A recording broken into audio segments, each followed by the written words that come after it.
As outlined in the previous live stream, we wanted to see a monthly SMT form and then trade to the downside, and that's exactly what we got. So I specifically said, and somebody else was saying this, but I specifically said we want to see it run the high. We ran it a little bit right here, consolidated, ran it one more time, and then continuation to the downside. Now, there was a monthly SMT here, and there was a second stage SMT right here with using intermarket analysis, which we're going to cover later on in this live stream. But what we're going to focus on is the main triad, because you don't need to use intermarket SMT if you can't understand the current narrative in the framework. So, as stated, we wanted to see this high get hit once, and did it right here, and then we consolidated, ran above it one more time, and then downside. So, once this monthly SMT formed, and we see this large candle right here close below the breaker and the new week opening gap. Now, why is this a breaker right here? What makes this a breaker? Somebody tell me, what makes this a breaker? Because most people don't see this as a breaker.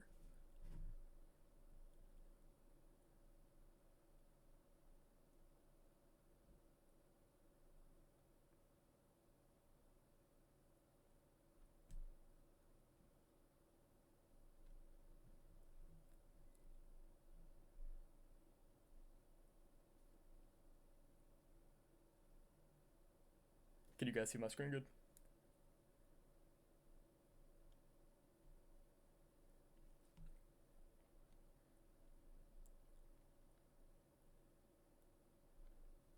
So people are saying they can't see the screen. Yes, true open does play a factor. Okay, perfect. But yes, the reason why this is a breaker is because we ran the high that we expected, broke below this consolidation right here. A breaker isn't just one candle. A breaker can be a series of tight candles, as explained right here. And if anybody remembers a couple live streams back, whenever you have an original consolidation, a short-term retracement, expansion, reversal, that area right there could be your breaker. And if you have a new week opening gap overlapping it, that makes it extremely high probability. And as you can see, the time we retraced inside of this was at 9 o'clock. And if you look, this right here, persistent swing point. So this was a very, very, very high probability trade, and there was another confluence that we're going to get into with this. As you can see, that took us down. SMT market structure shift, retracement into the hourly FVG, breakdown, TPD. Get into that later, because PSPs, persistent candles, TPD is that combined. So that was a quick little review on what we saw and what we expected to see. Now we're going to get into the intermarket relations. So this is something I've not shared before, and this plays a part with those that have been with me for a little while. News, like the news, plays into a specific time frame and a specific cycle. So when do you use intermarket SMT? Well, this right here, non-farm payroll. Looking at the hourly time frame, this is non-farm payroll candle. Where the blue arrows are, this is the non-farm payroll candle. And this is the dollar index right here, so it's going to be inversed. As you can see, it is perfectly symmetrical across all assets. It's up close, except for the dollar is down close, but still symmetrical. If you have a time frame correlated, I'm trying to put this into words, but a candle that's correlated to the time frame of a specific cycle, and they're all symmetrical, you can use intermarket SMT. It will be higher probability, and you might need to watch that a couple times. But as you can see, this was a symmetrical candle.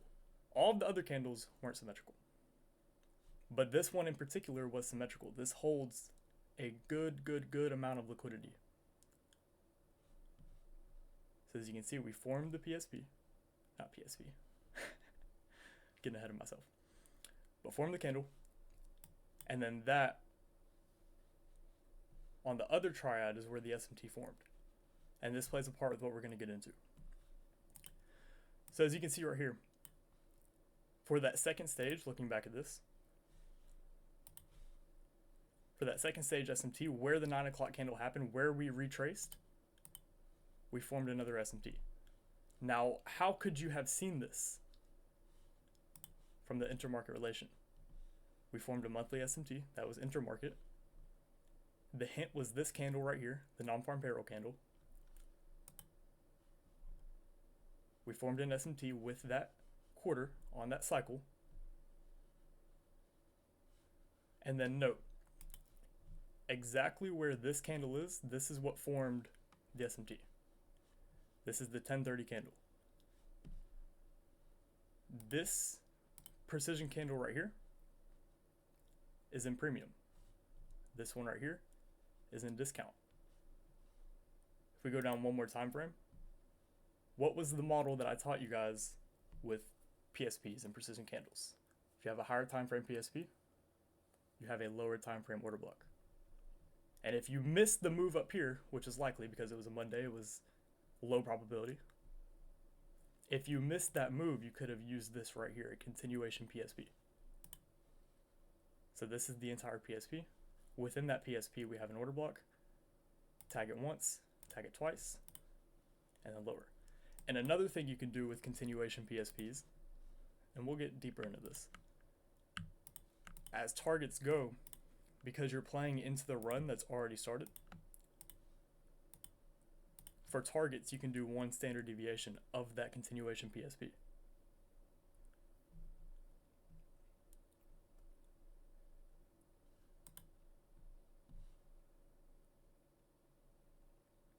Yes. So within that intermarket PSP, the order block model. But how do you know when to use intermarket PSPs? It all starts with knowing when they're correlated. And to know when they're correlated is on specific cycles of news. This is all fractal.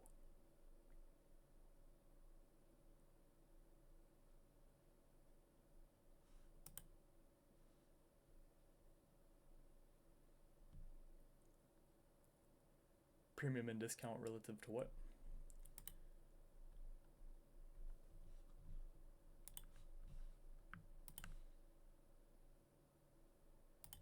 The entire range.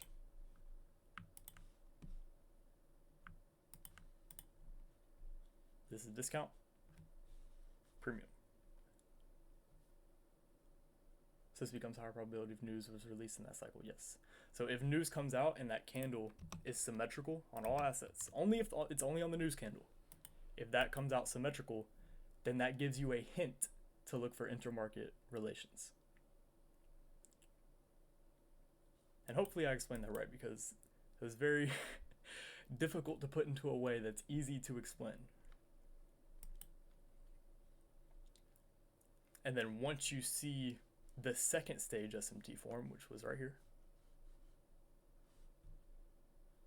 you have that PSP, well, in this case, precision candle.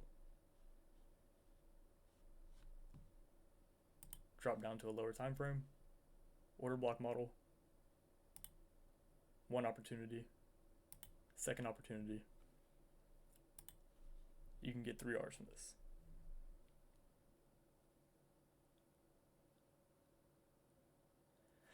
And also keep in mind as well the premium and discount relation, because in the last one I said continuation PSPs or precision candles must be the other asset you're looking at. One of them has to be in premium, one of them has to be discount. If you're bearish, the one that's in discount is going to be the one that's going to grant you the move, the better move on the PSP.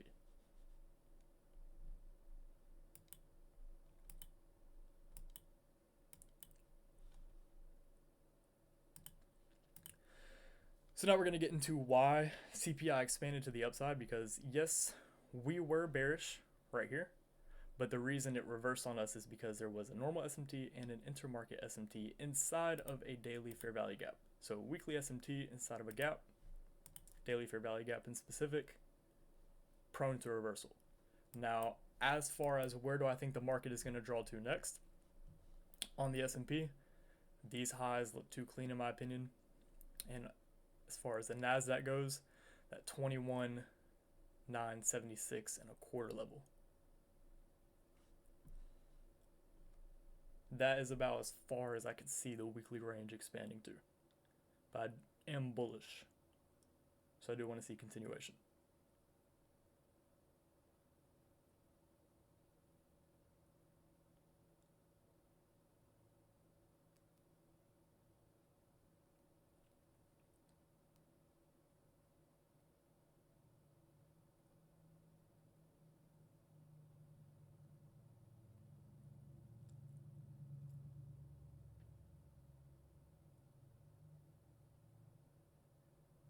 If there's an SMT within a triad, wouldn't there always be an intermarket SMT since one market made a failure swing and one day stop run?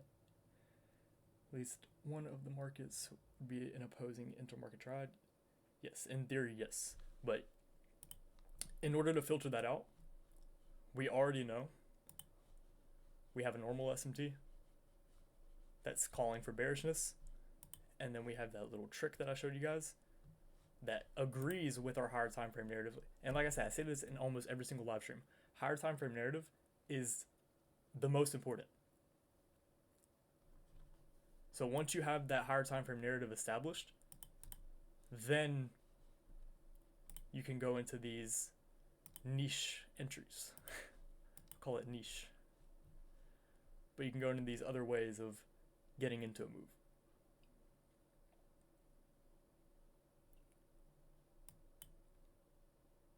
And not everybody's going to short this right here. And if it runs without you and you clearly see it's still going, this is one of those things that you can use to be a part of the move. Or just wait for the next day.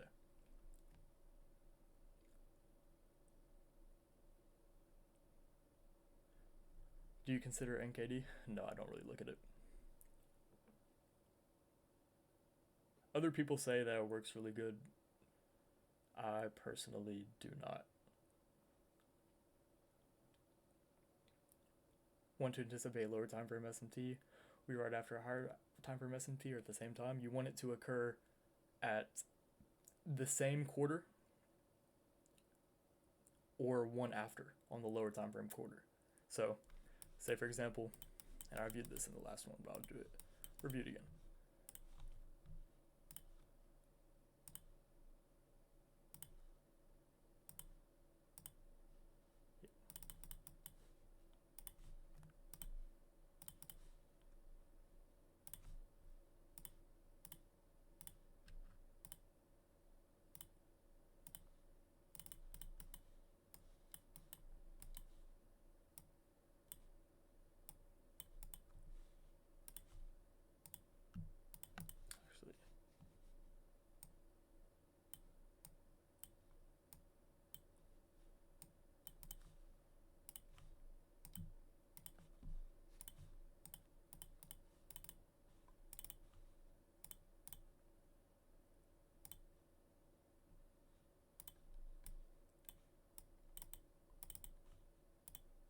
We'll do a better markup. That one's ugly. So if we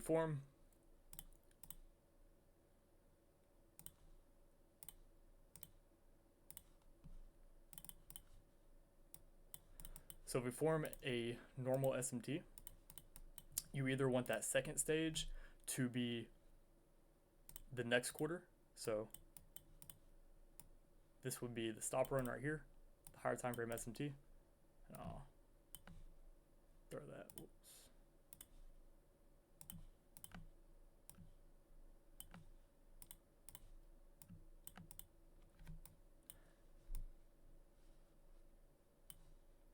Or you want to see it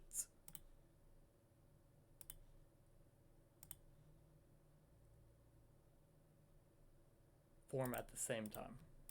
My goodness, I'm off today.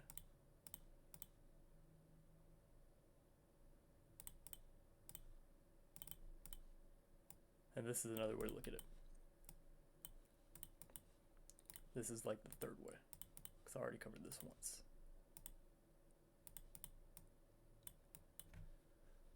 So with the quarter you're trading, and this is whenever Q1 actually works. This is one of those cookies. If you want Q1 to actually work, you'll have two stages at the same time inside of Q1. Yeah, sometimes at the same time fail to make another one right after. And also time plays a big part. Typically you'll see this one more. This is the more common one. It'll run it one more time after it forms the SMT, especially if that SMT is made in Q2 and then Q3 rolls around. That's whenever you'll see the big. It's whenever it happens the most. And typically during Q3 you have news.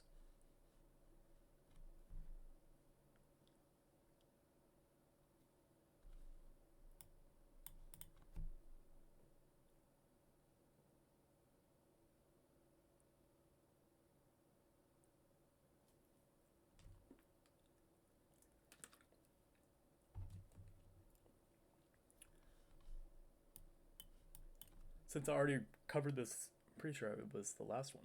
I already covered this, but this is another way to know when the second stage, how it'll look. If equal lows form in a higher time frame quarter on a lower time frame cycle, and then Q1 opens up and forms an SMT and makes the higher time frame and the lower time frame at the same time, that's when Q1 expands. But that's rare. You rarely see that. You more times than not are going to see this one.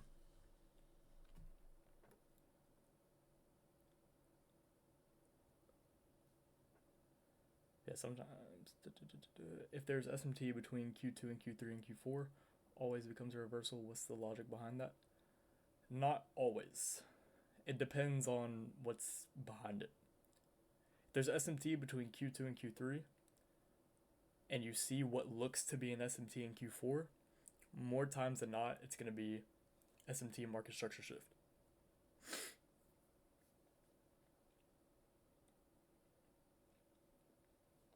Key level to see that clearly. Sometimes you need a key level, sometimes you don't. Key levels are a lot higher probability though. And also another thing, whenever you have an SMT, because I see a lot of you take every single cracking correlation in price that comes about, you take into consideration. You have to filter things out. So if you see, we'll do this. If you see an SMT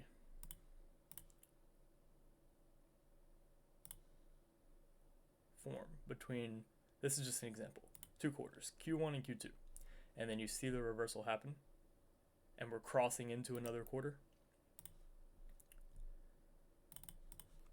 If this is already established, then I consider this SMT market structure shift. I don't see this as a normal SMT. I want to see Q3 continue, and then once Q4 opens up, consider the reversal. So if you have SMT between Q2 quarters, that next quarter, you want to see that continue. And it doesn't matter. It could be between Q4 and Q1, and then Q2 continues, or it could be between Q2, Q3, and then Q4 continues. And that's when typically you'll find Q4 is a continuation. And that is another confluence to logic behind why I think we'll expand to the upside here.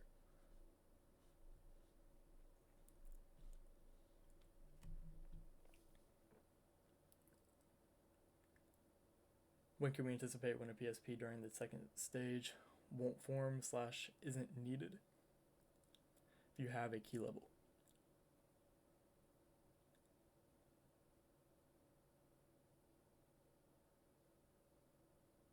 What are you referring to as key levels, Peter? Is yes. Mainly gaps.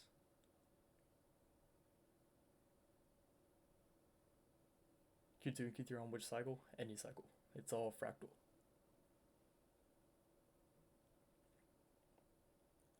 You mentioned last live stream that an SMT can occur before SSMT, and also mentioned that if a PSP occurs after SMT, that we should expect or occur at the same time or 1 to 3 candles after.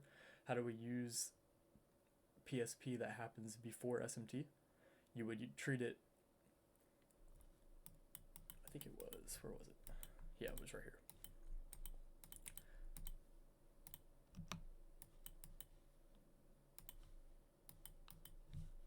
So depending on which asset makes the stronger candle, and this was also discussed. So if you watch the video, you already know what we're talking about. NASDAQ was stronger. That's why it made the failure swing. You can use this whole candle right here, or you use the bottom portion of the wick. Buy that wick. Keep your stop right here, and then expansion, because you're betting on this being the failure swing, and this is also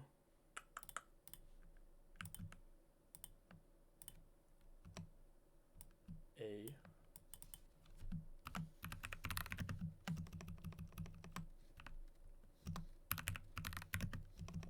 can I not spell? Rejection block.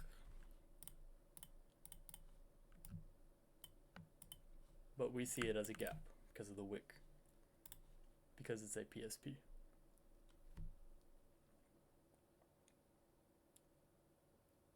Does that make sense?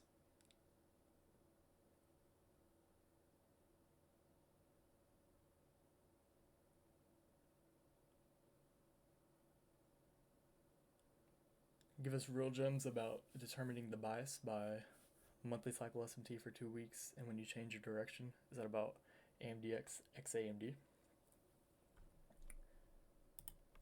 It is dependent on what forms, and that will be talked about in TPD part 3. But in summary, if you get this is how to know when a monthly SMT is going to last a long time, or really any SMT, because it's all fractal. If you have a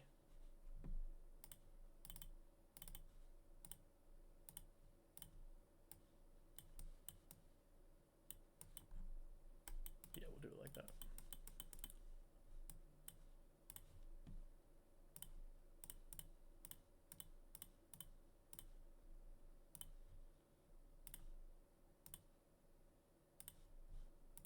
Here we go. If you have a monthly SMT,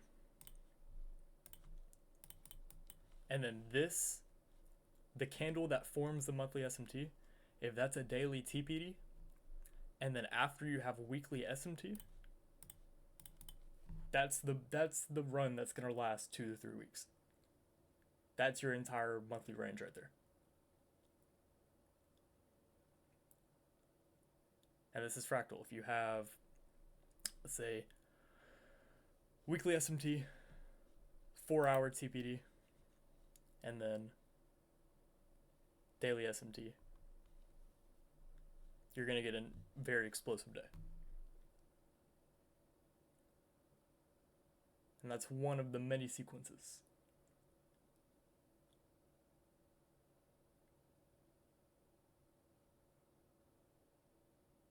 So hopefully that answered the question.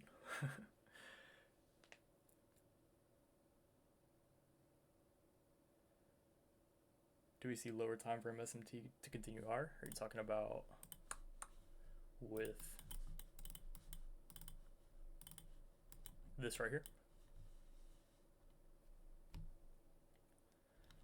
Really?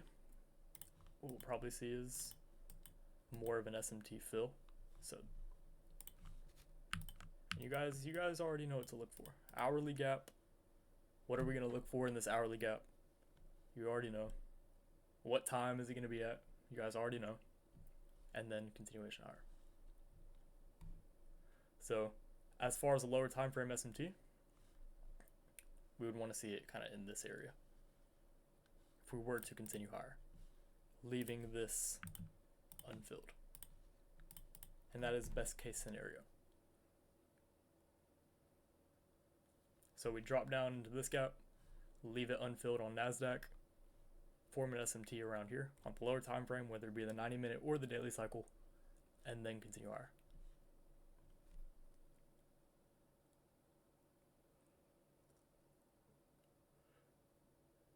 And in some instances, whenever you have the narrative established, you don't even need a lower time frame SMT.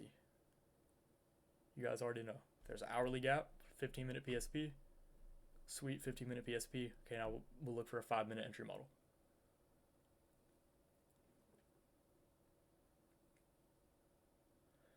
What's your perfect model include?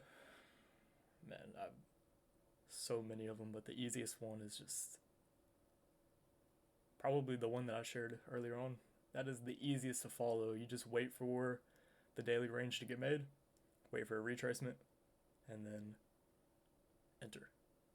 That's the continuation model. That's probably the easiest step-by-step model to follow, because you don't have to play any guessing games. You just have to wait for the weekly range to establish a narrative, and then once you have that, it's that easy.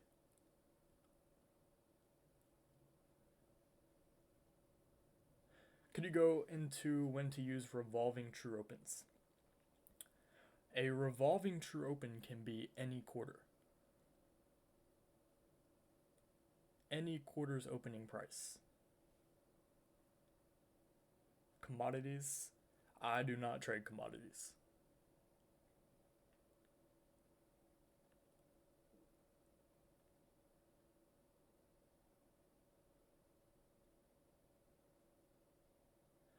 But when to use revolving true opens is whenever there's SMT.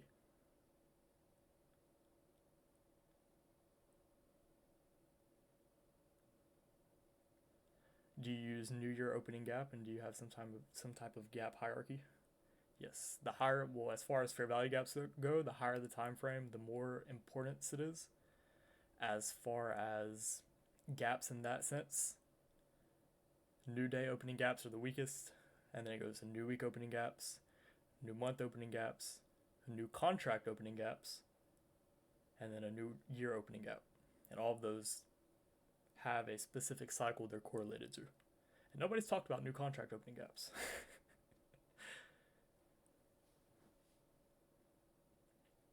Yes, if you look at new contract opening gaps, they do have some relevancy to price.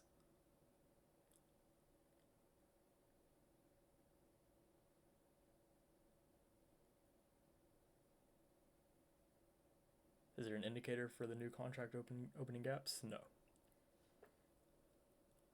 In a previous live, you mentioned how PSPs are also the length of the wick and body. Could you go more into depth with this? Pretty sure this was explained in TPD part 1, but yes, so. Are you saying in the sense of precision candle versus precision swing point, or how to know which asset is weaker or stronger, depending on the size of the candles? Precision swing point versus precision candle. Got it.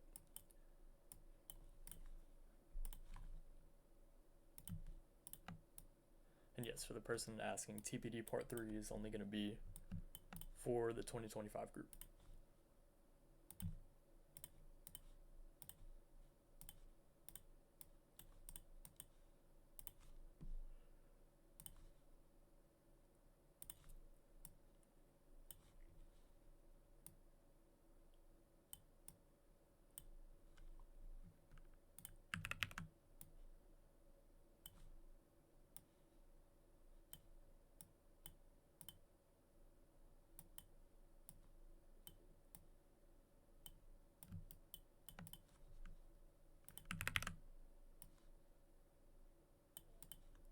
There we go. So this would be a precision candle.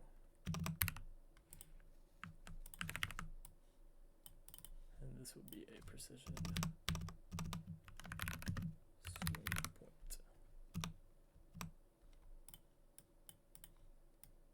For some reason my keyboard is typing keys I didn't even type in. Must be the market makers again. Not letting that joke go till the end of the year. Anyways, precision candle, precision swing point. What's the difference? As you can see, actually I'll make it, should I make it gray? Nah, we'll leave it as. So, this is a precision candle. This is a precision swing point. Why is this a precision candle? As you can tell by the bulk of the body, it has a very large body, it's a very expansive candle. A precision swing point is typically a tight candle, like this, with large wicks. And the wicks can be on both sides, the wicks can be on one side, depending on whether you're in premium or discount. That also plays importance to it. But generally speaking, a precision swing point will have a long wick on one or two sides. You don't want to see this. This is not a precision swing point. Now, as far as knowing and predicting candle number 3, whenever you have precision candles, typically the SMT that holds will be short-lived, or it will just continue. And the SMT will kind of fake you out. On a precision swing point, the opposite. It is a higher probability SMT. Now, the reason being is because precision swing points tell you when a move is pretty much over with. Precision candles are expansive. So if you see a precision candle, it's more likely to continue on with what it's already doing.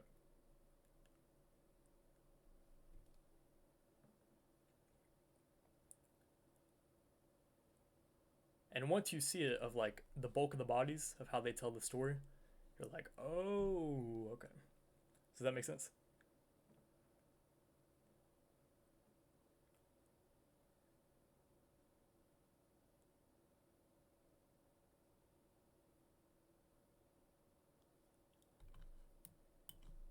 And now literally, what was this? Let's see. Pretty sure it was the euro. Yeah, it was euro. As you can see on euro,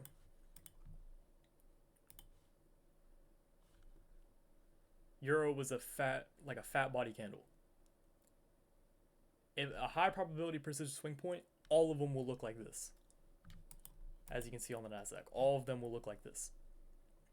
But if one of them looks like this, whatever asset that is will be a little less precise compared to what the other asset that forms the tighter body. And then I already explained this, but as you know, drop down, continuation PSP. It's continuing the run that already has going on.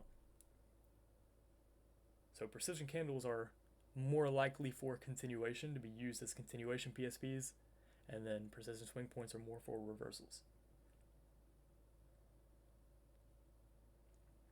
Does the PSP versus precision candle only refer to the body of the candle and not if an actual swing point or not? Depends if there's SMT or not.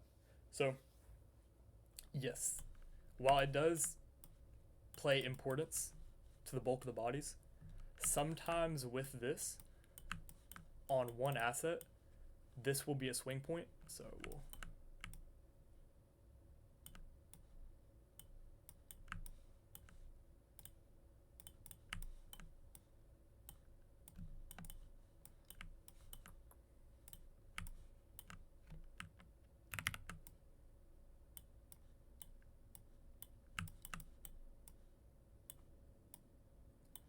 on one asset, this will be a swing point, but on another asset, it will be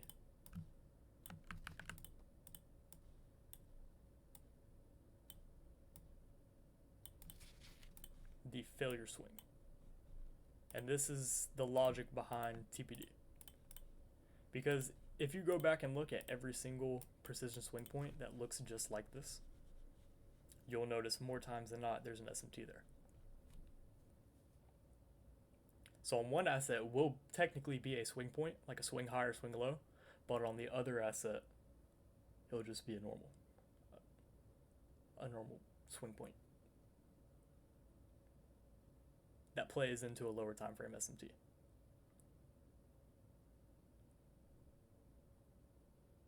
And if both aren't swing points, do we disregard the PSP? Not necessarily. If there's a higher time frame SMT governing it, and there's also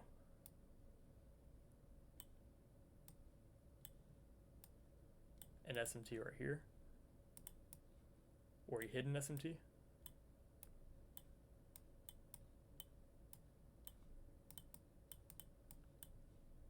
Because sometimes there will be a hidden SMT, but as long as you have something governing it, you can frame something off of it. Kind of CRT. I mean, candle range theory it doesn't work without this, in my opinion. You don't know when to use CRT unless you know what we know.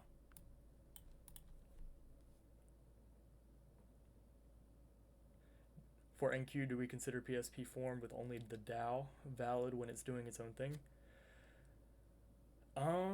With the DAO, I typically, yes, from time to time there are precision swing points that form with the DAO and it works, but more times than not, whenever you have a precision swing point with the DAO, it is lower probability. So if you don't have, and like I said, I say this in every live stream, narrative is everything. If you're bearish and you have a higher time frame bearish SMT, and then you have a lower time frame SMT, and then a PSP with the DAO, that's pretty much the only time that I would consider it valid. Or we're inside of a key level, and then PSP forms with the DAO. That's about the only time that you could have a high probability PSP with the DAO. If you don't have anything framework-wise, and you go out and use it, more times than not, you're going to lose.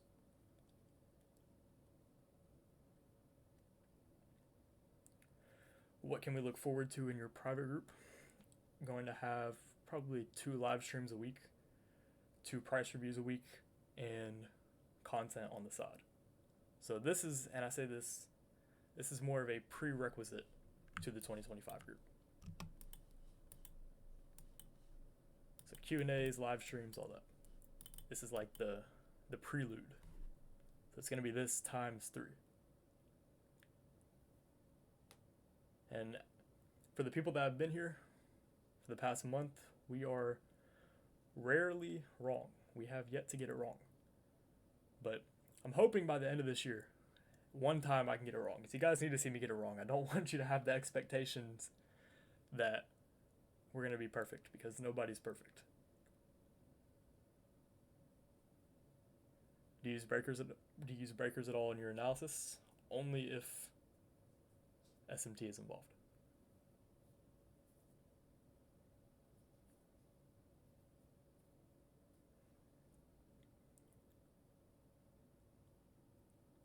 In the 2025 group, could you go over narrative and the higher time frame analysis? This is what many of us struggle with.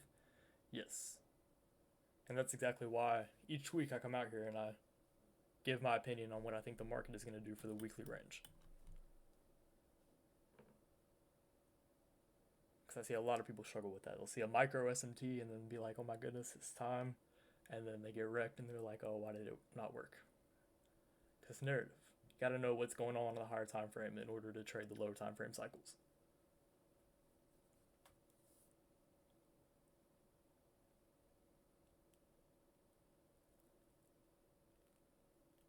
Yes, if the NASDAQ hits previous day high and the S&P hits previous day low at the same time, I would probably not touch that market.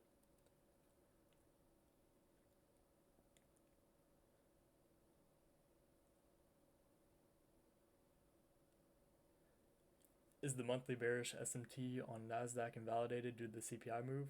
If yes, could you show us why, since there wasn't a monthly bullish SMT? So the reason why,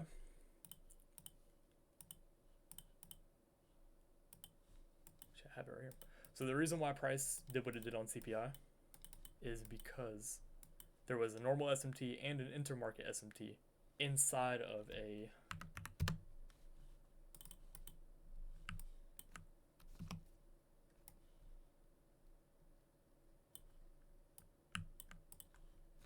daily fair value gap. So there was an SMT across the weeks, not across the weeks, excuse me, across the days inside of a daily fair value gap. And it was a normal SMT with an intermarket SMT. And why do I want to see price continue? As explained, if you have SMT between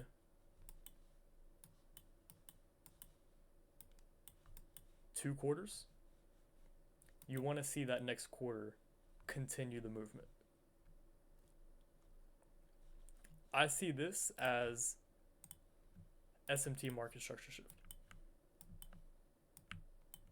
That's what I see this as.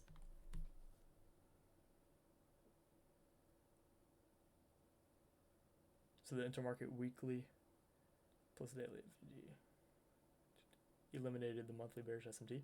Yes.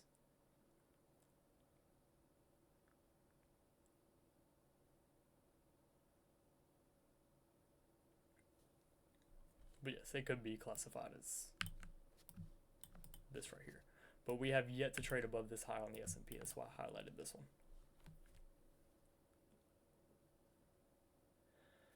If I solely use a 15-minute SMT and PSP along with the M5 entry, does the higher time frame gap need to be 1 hour, or can it be 4 hour, can it be daily too? If you're using a 15-minute PSP, it can be an hourly gap. If it's just a 15-minute SMT, it can be a 4 hour gap. It can be either or.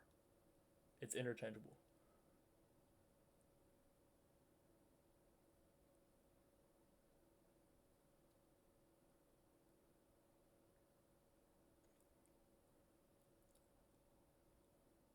But more times than not, high probability gaps will be, there'll be many of them inside of one.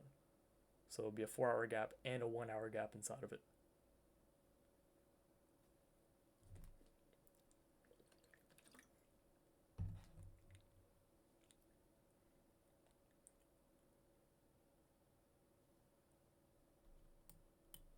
So yes.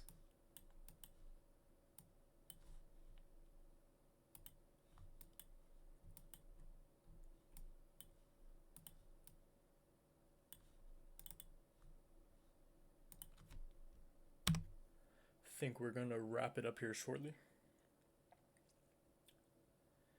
Can I have the right understanding of weakest versus strongest pair? Strongest pair for bullish, equilibrium, less traded.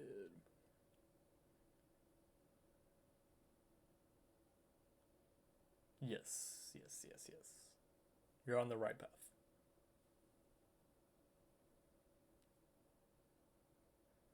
Where do you think price is going for tomorrow? Already explained. I think these highs for the S&P are a little bit too clean. And say, what level did I say up here? That's going to be recorded anyways. But up in this range, I think this is how far the weekly range is going to extend to if it expands higher tomorrow. But tomorrow I'm going into the market bullish.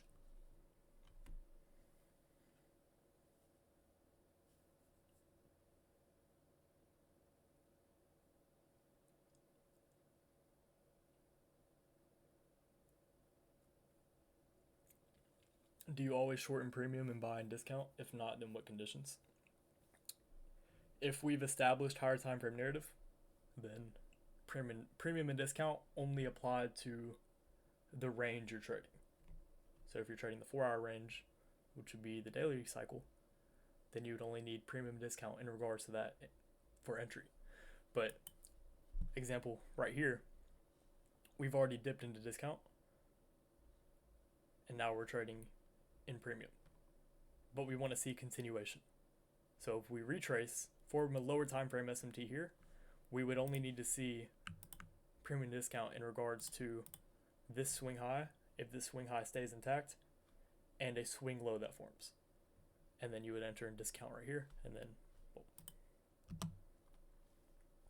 So if you already on the higher time frame move into premium or discount and then make the reversal, once that reversal is established, then you don't really need to focus so much on being in tune with the higher time frame premium or discount.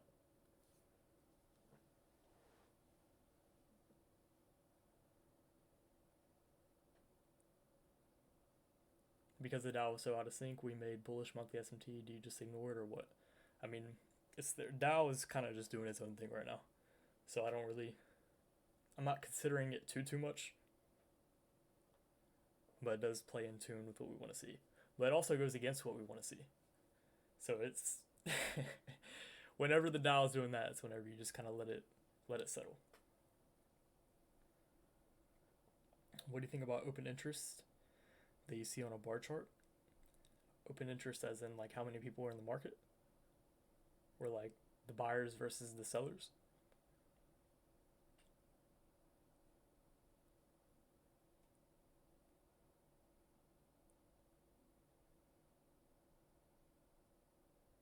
Is the 10-minute time frame important? If you double a 90-minute time frame cycle and the quarters.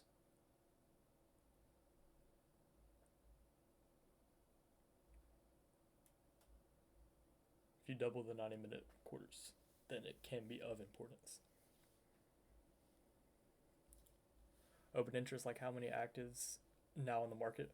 So the thing about that is, with volume, with open interest, with things like that, if that were to be the driving factor of why price does what it does, then we wouldn't be able to do what we do.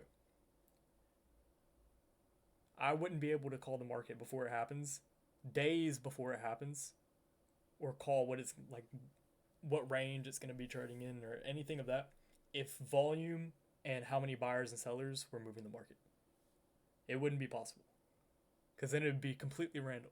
Because what we're doing is we're discovering, okay, the market isn't random, and we're going out here saying, okay, it's going to go here, and then it's going to go here, and it's going to go here.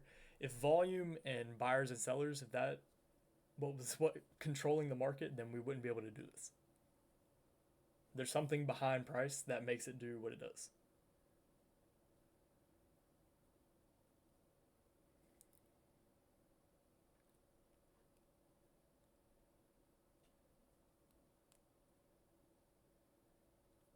Just like how people say your job is not to predict price, but to react to price.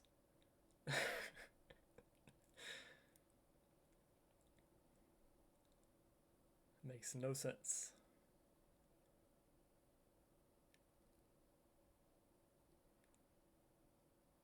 How can we conclude whether we currently have a SMT market structure shift for bullish continuation or a pending bearish reversal? We already have the higher time frame narrative established. We have an SMT with an intermarket SMT between the days of the week, and also a daily fair value gap.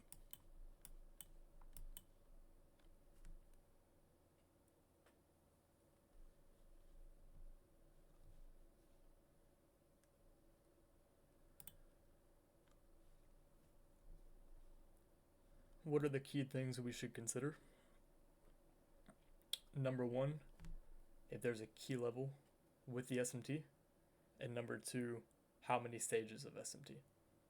Because, and this also plays into a factor of what we discussed with the system of probabilities of we have a monthly SMT and an intermarket SMT here, but we don't have a key level. We have an SMT and an intermarket SMT at the same time here, but we have a key level. So these, in a sense, would be equal. Could I be wrong in price reverse and drop down here and take out these lows? Yes. But from my experience, whenever price forms this, we typically continue higher.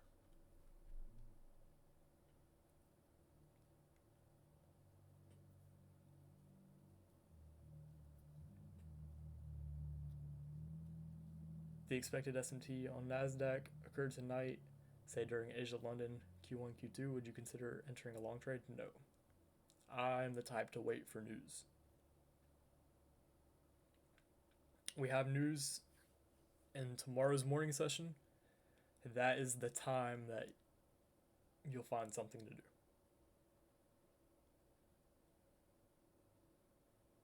If there's an SMT beforehand and news continues, then all you have to do is wait for a retracement into a gap that gets created on the lower time frame.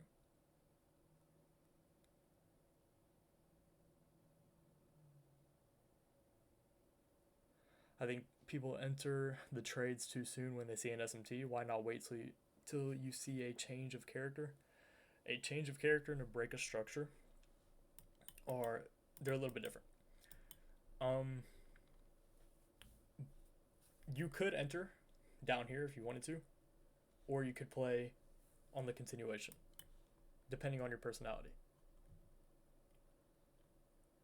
The reason why I gave out the continuation model, there's more to the message, hold on. With a strong candle leaving the gap, often confirms the move. Price often retests the gap for entry. Yes, so the reason why I gave the continuation model was for people that didn't like buying above or selling, not buying above, buying below or selling above prices. So like turtle soup. So for the people that didn't really want to buy below old lows and they wanted to wait, that's who the continuation model is for. The people that aren't contrarians. If you're a contrarian, then you're gonna see an SMT right here and be like, okay, that's my time to get in. But if you're a little bit more fearful and not prepared yet mentally to buy under old lows or sell above old highs, then just wait for the continuation model. How many trades usually take a week? Probably like 2. 1 to 2. How true opens are important? Are they only used if an SMT happens above or below it? Yes. And also the current quarter that forms the SMT. Q2, Q3 SMT, Q4 continuation, yes.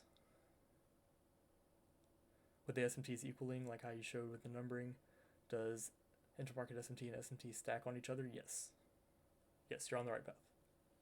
But we're probably going to call it a night. We've been here for a little minute, almost an hour already. Hopefully everything made sense for you guys. Hopefully you guys learned something.